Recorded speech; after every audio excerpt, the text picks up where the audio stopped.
Hi guys, Ferdie and I are going to be talking to you today about ataxia. Just a quick introduction on ataxia. So this is a complex neurological disorder that has multiple categories. It is a result of the degeneration of neurons in the cerebellum, brainstem, spinocerebellar tracts, and the different afferent and efferent connections. Other mechanisms that can result in ataxia include the loss of the Purkinje cells or disruptions in the neurotransmitter system such as gamma aminobutyric acid. Right, and here's just some pictures for what's implicated in ataxia. Damage or dysfunction to the cerebellum can cause ataxia, and that's because the cerebellum is responsible for overseeing function related to our motor control and balance, and then our gait, posture, muscle tone, and any voluntary movements are also regulated by this area. As I previously stated, loss of Purkinje cells can result in ataxia. These neurons are specific to the cerebellar cortex. They're inhibitory neurons that have a crucial role in regulating our motor coordination. Alright, that concludes our neurobiology section of ataxia. Now we're going to get into the specific categories. This disorder is categorized first based on the affected location. There's 3 types. Cerebellar is associated with dysfunction in the cerebellum. So these patients, you'll see their motor control affected. Sensory ataxia is associated with damage or dysfunction in our sensory nerves, and this will affect proprioception. Vestibular is associated with damage or dysfunction in the vestibular system, and these patients are going to have difficulties with balance. It can be further divided according to cause. So first will be hereditary, anytime there's a genetic mutation that's passed on through families, or sporadic and acquired. These both talk about non-genetic factors of ataxia. The first type of ataxia we're going to talk about is sporadic ataxia. This is used to describe the family history or genetic inheritance pattern of ataxia. However, it's only used when there is no family history of ataxia. Potential causes for this include toxic or metabolic causes, infectious disease, autoimmune disorders, stroke, multiple sclerosis, brain injury, and brain tumor. It's classified as a neurodegenerative disease because the nerve cells in the cerebellum will begin to disappear with no known cause. This disorder will typically present in clinic with gait disturbances, limb and coordination, dysarthria, tremors, and balance issues. Okay, so for sporadic ataxia pathology, disorder with uncoordinated movements and impaired muscle coordination, no clear familial or genetic link, differing underlying causes and pathologies, sporadic adult onset ataxia of unknown etiology, emerges in adulthood without a discernible cause, and may be linked to the degeneration of cerebellar neurons. Other causes include vitamin deficiencies, toxin exposures, infections, various health issues. An example is vitamin B12 deficiency leading to spinal cord and peripheral nerves degeneration causing ataxia. Okay, for diagnostics and imaging studies, initial evaluations for ataxia and primary care tests include thyroid function, serum B12, folate, homocysteine, and coeliac serology. For secondary care, evaluation by a neurologist, in-depth assessment with cranial imaging, lumbar puncture, electrophysiological tests, CT scans, and muscle biopsies. Genetic testing also frequently considered for progressive ataxia. Rapid progression may indicate underlying malignancy, comprehensive examination necessary, and differential diagnosis conditions like Creutzfeldt and alcohol-induced toxicity. And then also advancements in genetic testing for hereditary progressive ataxia, molecular genetics advancements leading the domain. Next generation sequencing emerging but targeted gene tests still in use. Use of sequencing panels for extensive exploration of potential ataxia genes in unresolved cases. Focus may shift to exome or whole genome sequencing. Importance of counseling patients on implications of positive genetic results, including family and reproductive considerations, and blending conventional and innovative methods remains crucial in familial ataxia research due to current limitations of next generation sequencing. And here there's an example of a brain MRI. You can see in A, it shows the atrophy in the superior vermis. In contrast, in B, there's an absence of atrophy in the medium or inferior vermis. And then finally in C, you can see cerebellar atrophy that is predominantly confined to the superior cerebellar vermis. Okay, moving on to management and pharmacology. Treatment and pharmacology of sporadic ataxia focus on symptomatic management and addressing underlying causes. Pharmacological treatments include medications like riluzole. And then you can see here the mechanism and effects of riluzole. It primarily blocks excitatory amino acid receptors and inhibits glutamate release. And then On the bottom there, you can see evidence from clinical trials, class 1 evidence supporting riluzol's effectiveness in ataxia. Also, there are limitations to the study: diverse patient group, small patient number, brief observation period, and ICAR is less effective than SARA in linearly measuring patient function. Also, the role of physical and occupational therapy. The physical therapy improves coordination and balance. Occupational therapy helps adapt daily living activities. And finally, regular monitoring in clinical trials. Continuous monitoring and treatment adjustments by neurologists basically is required and an option for patients to participate in clinical trials for new treatments. The next type of ataxia we're going to talk about is acquired. This is used to describe ataxia that's due to non-genetic factors. Potential causes include alcohol-induced, toxic or drug-induced, multiple sclerosis, or a posterior fossa tumor. Symptoms begin in adulthood, and there's no known family history. This can also be further divided upon the symptoms present between pure cerebellar or cerebellar plus. Our clinical presentation for acquired ataxia is going to be very similar to sporadic. However, some clinical findings that can help differentiate between the two include sensory symptoms, blurred vision, vertigo, and cognitive changes. For pathology, condition typically presenting rapidly after certain medications. Onset is acute to subacute with swift symptom development post-drug exposure. Both acute and chronic forms. Chronic cases, especially with lithium, may indicate irreversible cerebellar damage. Here are a list of offending agents and also anti-seizure medications. Also a list of symptoms and complications associated with it. Okay, so for diagnostics and imaging studies, evaluating drug-induced ataxia, check therapeutic drug levels for medications like phenobarbital, butobarbital, and lithium. Monitor for high drug concentrations with drugs having nonlinear pharmacokinetics like phenytoin. And also for emergency testing, you kind of see some details here. And then key laboratory tests include vitamin B6 and B12 levels and so on. Also with imaging and ataxia diagnosis, head CT limitations include less ideal for cerebellar or brainstem lesions due to bone artifacts. Also, you can also use a brain MRI and non-invasive vascular imaging, useful for diagnostic purposes. For treatment, the primary step is discontinuation or dosage adjustment of the offending drug or medication. Specific treatment approaches that includes acute lithium intoxication. Consider hemodialysis as a treatment option. And the considerations for patients with pre-existing ataxia. Careful evaluation of medication use necessary in patients with degenerative or genetic forms of ataxia. Now we're going to be talking about hereditary ataxias. The affected person is going to have a defect in a certain gene that will be present from birth. There's multiple modes of inheritance, and the most common cause of this is going to be a nucleotide repeat disorder. The age of onset is determined by the type of ataxia, and then below is 4 types of genetically inherited ataxias that we're going to talk about next. Okay, first we're going to talk about Friedreich's ataxia. This is our most common hereditary ataxia. It's inherited autosomally recessive, and the mutation for this is found on the FXN gene. Symptoms for this will develop between 5 and 20 years old, but it can also present as late as 60 years. The average age of death for these patients is 37 years or 25 years after the presentation of clinical findings. This is classified as a neurodegenerative disease, but patients may also develop cardiomyopathy, scoliosis, and diabetes. And then on the left-hand side, that will show you the mutation for Friedreich's ataxia. For the clinical presentation of this, both parents are going to carry a mutated FXN gene because it is autosomal recessive. Clinical findings on the exam are going to be similar to our other ones we've talked about, with gait disturbances, limb and coordination, dysarthria, sensory symptoms, but the patients might also develop cardiac involvement, scoliosis, and diabetes. Okay, for pathology, a hereditary ataxia caused by a GAA triplet expansion in the frataxin gene. Frataxin is an essential mitochondrial protein for iron regulation. There has been a significant progress in gene mapping, understanding the disease's pathogenesis, and exploring potential therapeutic approaches. Primary anatomical changes include degeneration of dorsal root ganglia, cerebellum atrophy, heart muscle thickening, and loss of peripheral nerve fibers. And then as far as clinical manifestations, symptoms include gait ataxia, coordination difficulties, muscle weakness, and so forth.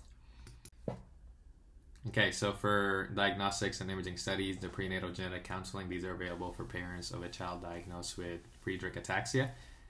And then diagnostic tests, these include checking for standard levels of iron, decreased copper concentrations. Also MRI can be used, transcranial sonography and mass spectroscopy. And finally echocardiography and ECG as well. Also, there is nerve conduction and sensory analysis. Nerve conduction velocity can be tested, and confocal microscopy that is done with quantitative sensory testing, which offers insights into sensory involvement. And then there's also an emphasis on the importance of reevaluation. Routine reevaluation is essential to detect changes related to disease progression or therapeutic response. And then this is just a visual that lets you compare and contrast the dimensions of the cervical spine between a control, which is a healthy patient, and a patient with Friedreich ataxia. Then moving on to management and pharmacology, the treatment is focused on primarily symptomatic and supportive, requiring a multidisciplinary approach. And then in 2023, FDA approved omaveloxolone for FRDA patients age 16 and above to slow disease progression, and also active lifestyle maintenance is important. Other routes also include orthopedic surgery and interventions, management of heart issues and diabetes, treatment for vision, hearing, and speech issues, and there's also ongoing research for more effective therapies for FRDA. Next, we're going to talk about ataxia telangiectasia. This is inherited in an autosomal recessive pattern, and it's caused by a mutation in the ATM gene, which you can see on the left-hand side of the screen. This gene is responsible for a protein that's involved in cell division and DNA repair. This protein is also involved in the normal development of the nervous system and immune system. And the cells in the brain that are responsible for coordinating movements are also affected by the loss of this ATM protein. Children affected with this are going to have problems with balance, chorea, myoclonus, and neuropathy. They will also have slurred speech, ocular motor apraxia, and small clusters of enlarged blood vessels. This also will cause a weakened immune system, which puts them at a greater risk for developing leukemia and lymphomia. This is a rare inherited condition, so only about 1 in 40,000 to 100,000 people worldwide will be diagnosed with it. Here's some additional symptoms that may be seen with this. We have telangiectasis, immunodeficiency, progressive neurological design, growth retardation, cerebellar atrophy, and an IgA deficiency. For pathology, this is an autosomal recessive disorder with distinct features: cerebellar degeneration, telangiectasia, immunodeficiency, cancer susceptibility and sensitivity to radiation. It's recognized as a genome instability or DNA damage response syndrome. Early childhood neurological symptoms, immunological and anomalies leading to respiratory infections.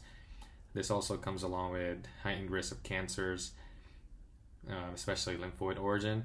And then a root cause, mutations in ATM gene disrupting the ATM protein's role in responding to DNA double-strand breaks. Moving on to diagnostics and imaging studies, suggestive clinical features of ataxia telangiectasia, checking for neurological signs, ataxia, abnormal eye movement control, postural instability. Other possible presentations of telangiectasia, frequent sinopulmonary infections, laboratory abnormalities, there's a list here, and also some neurological features may manifest later. Confirmation of the AT diagnosis, detection of ATM protein absence / deficiency or kinase activity in cultured cells, and identification of pathological mutations in the ATM gene. Also, as far as differentiating AT from similar conditions, this is important. It is important to distinguish AT from other neurological and rare disorders. Reliance on clinical features and specific lab tests, including gene sequencing, for accurate diagnosis. And then antenatal diagnosis and genetic counseling possible if pathological ATM mutations are previously identified in an affected family member. Haplotype analysis and genetic counseling also is vital for families with AT diagnosis. Finally, for management and pharmacology, challenges include loss of independent walking, orthopedic interventions, and so forth. And then we have neurological abnormalities. These are present in all cases of AT. And then for current research trials going on right now, they're exploring treatment of various medications, as you can see here. And neurological assessment is a key component of these studies. And then as you can see here, there's been advances being made involving oligonucleotide treatments, and these trials are pretty significant because it aims to determine if targeting ATM mutations can slow or prevent disease progression. As far as future outlook, although AT is currently managed with supportive and symptomatic treatments, these trials offer hope for future disease-modifying therapies. Spinocerebellar ataxia is the next one we'll talk about. This one's inherited in an autosomal dominant pattern. It's classified as a repeat disorder, and individuals will have a repetitive triplet in their DNA sequence, which you can see on the left-hand side. The repeats will vary in size, but the longer they are, the more severe the disease will be. It's characterized by the progressive degeneration of the cerebellum and other portions in the nervous system. There's more than 30 different types, but we're going to just talk about the most common ones. First, I'm going to talk about type 1, which is caused by a mutation in the ATXN1 gene. This is characterized by weakness and paralysis of the muscles in the eye and eyelid, which causes blurred and double vision. Additional symptoms include loss of control and coordination of the arms and legs. And then there's a couple other symptoms that are not always present. And then the disease onset for this is between 30 to 40 years of age. Type 2 is also called olivompatocerebellar atrophy. These symptoms can develop as soon as infancy or sometimes later in childhood. And then individuals diagnosed with SCA2 develop vision problems, eye muscle control, degeneration of the retina, peripheral neuropathy, tremors, twitching of a muscle group, and difficulty with short-term memory, planning, and problem solving. Okay, type 3 of this disease is sometimes called Machado-Joseph disease. Individuals with this are going to develop clumsiness in their arms and legs, a staggering gait, difficulty swallowing, and a couple other symptoms. This disease can affect the autonomic nervous system, which is responsible for regulating our breathing, digestive, and heart rate. There's 3 different types of these, and based off the type, you're going to have a different age of onset. Type 6 is caused by a mutation in the CACNA1 gene, and this mutation is going to encode additional glutamine residues on the calcium channels, and these additional residues are going to lead to progressive degeneration of the cerebellar Purkinje cells. And as we talked about earlier, these cells are needed for well-coordinated movements, which is why damage to them are going to cause ataxia. The clinical presentation for this is going to be different based off the subtype. However, there are a lot of common features that overlap, such as gait disturbances, limb coordination, sensory changes, cerebellar atrophy, and dysarthria. Additional symptoms include nystagmus, dysphagia, and then the age of onset and progression drastically vary depending on the specific type of mutation. Like Victoria talked about, there's many different forms of this ataxia, and depending on the form, the targeted area in the brain will vary. But majority of them will be targeting your Purkinje cells, and they will begin to atrophy. And a common feature will be the formation of polyglutamine containing intranuclear and cytoplasmic inclusions, suggesting a shared pathological mechanism involving protein aggregation. For diagnostics and imaging studies, family history has an initial clue in ataxic patients. Multiple family members with similar conditions often hint at genetic diseases like SCA. And then challenges in assessing family history. These include inaccessibility due to adoption, limited medical facilities, or movement disorder stigmas. And late onset hereditary ataxias may not manifest within the life expectancy of some family members. Additionally, the initial neurological consultation, the goals are to determine if ataxia is acquired or sporadic. And as we talked about the acquired and sporadic ataxias, there's differences between the two. And then your diagnostic approach in ataxia, comprehensive neurological assessment, and MRI scans, much like the other forms of ataxias. MRI can detect cerebellar atrophy or tissue loss, and so forth. And this is just an image showing the hot cross bun sign, or the cross sign typically associated with multiple system atrophy, or MSA, and can also be observed in cases of spinocerebellar ataxias, SCAs. This imaging feature is showcased in 2 cases. For A here, the patient has MSA, and then B, the patient has SCA2. It goes into more details on the differences and similarities between the two. And finally, for management and pharmacology, the current state of treatments for SCAs, there's currently no approved symptomatic or neuroprotective treatments specifically for SCAs. Emerging potential treatments and research include gene therapy, CRISPR, gene editing, and stem cell therapy. And for current management, this includes physical and occupational therapy, crucial for treating movement disorders, and limited specific studies on rehab therapies for SCAs, but insights from broader cerebellar ataxias research. The last type of ataxia that we're going to discuss is vitamin E deficiency. This condition impairs the body's ability to use vitamin E that is gathered through diet. So vitamin E protects cells in the body from free radicals. Lack of vitamin E is going to result in neurological problems. The common clinical features overlap with all the previously mentioned. Clinical features that are distinct to vitamin E deficiency, however, include muscle weakness or loss of sensation. For pathology, this is a rare autosomal recessive condition caused by mutations in the alpha tocopherol transfer protein gene on chromosome 8. Similar conditions, this include abetalipoproteinemia, leading to hereditary vitamin E deficiency due to abnormal fat-soluble vitamin absorption. Sparse symptoms, progressive cerebral ataxia, dysarthria, increasing clumsiness, potential head titubation, or dystonia.